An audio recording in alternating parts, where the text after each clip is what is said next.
I thought you had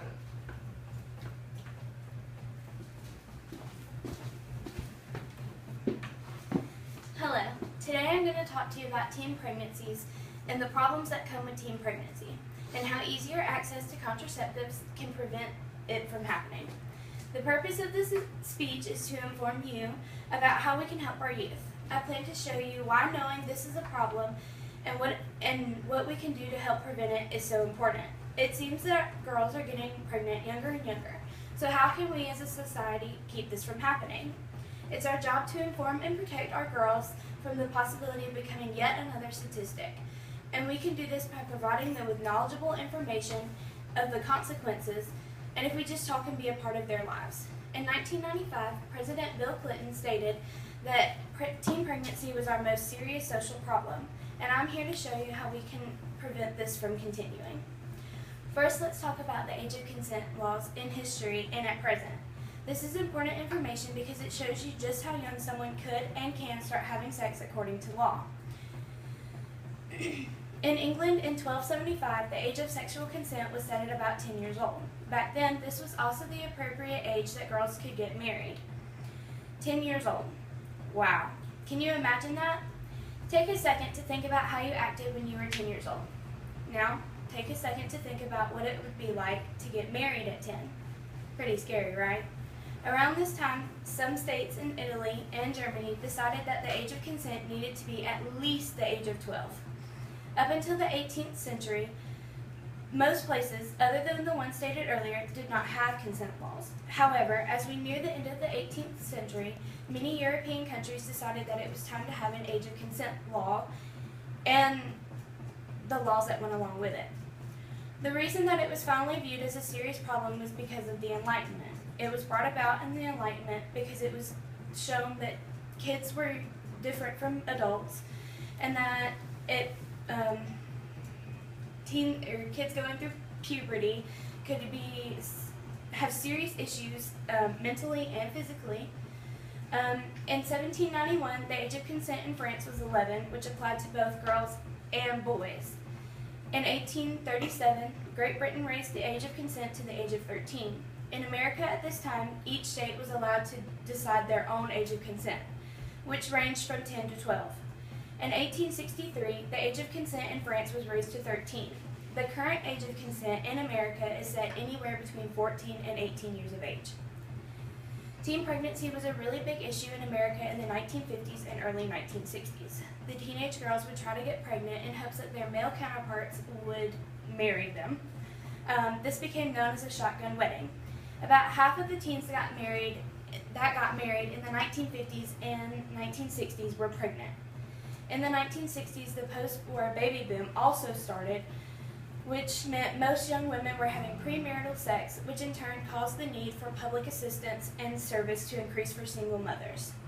In 1965, a young Assistant Secretary of Labor brought about the teen pregnancy issue to society. A couple years after the issue was brought to the public's eye, a well-respected demographer wrote about the consequences of becoming a teenage mother. He stated in 1968 that the girl who had an illegitimate child at the age of 16 has 90% of her life script written for her. She will probably drop out of school, even if someone else in the family helps raise the baby. She will not be able to find a steady job that pays enough for herself and her child, which means she may be compelled to marry someone she might not otherwise choose. Her life choices are few, and most of them are bad. While that may not be true for most teen mothers, it is true for a majority of them. So how can we prevent this from happening to our teenage girls? Well, there are quite a few ways. More up-to-date sexual education in schools, making teens aware of the consequences of teen pregnancy, communication between teens and their parents, and contraceptions. Most sex ed classes in schools teach that abstinence is the best policy. But what I don't think very many adults understand is when you tell your child not to do something, most of the time they're going to go and do just that. A good way to update a sexual ed class would be to make the teens aware of the consequences of what sex can do instead of just telling them not to do it. Teachers could also do the project where you partner up the teen and give them a baby doll and tell them that they have to raise it like a real child. Show them just how hard it would be to raise a child at such a young age.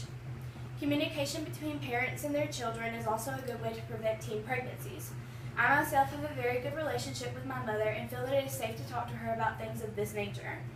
If your child is scared to come to you and talk to you about these things, and scared that you may ridicule them or just tell them that you don't want to talk about it, they may turn to their peers or people that aren't as well educated as you are.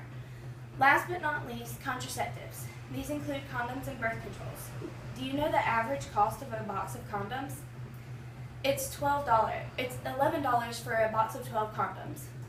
That's almost $1 a condom for a little rubber piece of material to stop so many diseases and pregnancies. Now, do you know how much it costs to make a condom? Less than 12 cents. Now, I know that people want to make a profit, but making a 90-cent profit off of something is like this is a little ridiculous when you can prevent less STIs and teen pregnancies. Condoms are not the only contraceptive out there. There's also birth control. A lot of parents don't want to put their teen girls on birth control because they think that it will make the teen think that it's okay to go have sex now that they're protected. That's not the case at all. Not only does birth control prevent pregnancies, it can help with heavy periods, bad cramps, and migraines that come from a girl's monthly cycle. Furthermore, if you start a teen girl on birth control before she starts having sex, then you have a peace of mind and know that she's protected. So many teen girls are scared to ask their parents about birth control and putting them on birth control. So I think that parents should make the initiative and do it themselves. Teen pregnancies are a big issue in our society, and many people refuse to take a stand and talk about how we can prevent teens from having sex and becoming a teen pregnancy. The more we teach teens about sex and its consequences, the more we can prevent teen pregnancies. I challenge each and every one of you, if you haven't, to talk to your teen child about sex and about the contraceptions and how they can do it safely.